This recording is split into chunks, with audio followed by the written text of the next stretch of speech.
हाय friends, good morning. आसतु आज blog टे स्टार्ट करवा।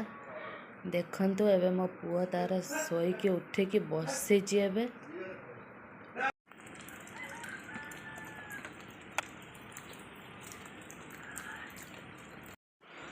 एते जोर वर्षा होउची जे माने कुआडे टिके बाहर को भी जाय हो। एते जोर वर्षा भितर भी हमर आज इच्छा पखाल खिया हब। काली बहुत चाउल भात रंधि आज पखाल खिया हब। पखाल संगरे पोई आलू भजा, एपटे आलू सिझा, सेपटे बोऊ तंगर शाग बाछुंट सुनसुनी शाग पखाल भात।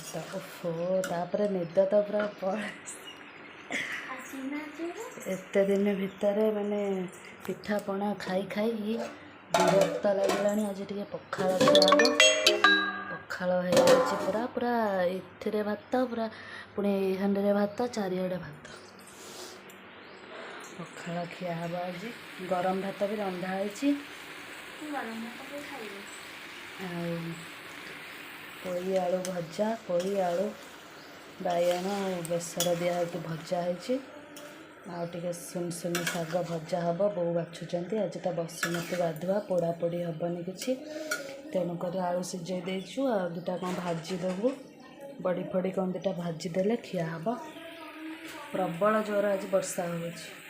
आज पूरा बसुमती आज पूरा गाधे गाधे आज न गाधेले वर्ष सारा गाधे पारे से ओदा हेबेनि कि चाषी मैंने भी पानी मंदे पाइबेनि धान चाष करने।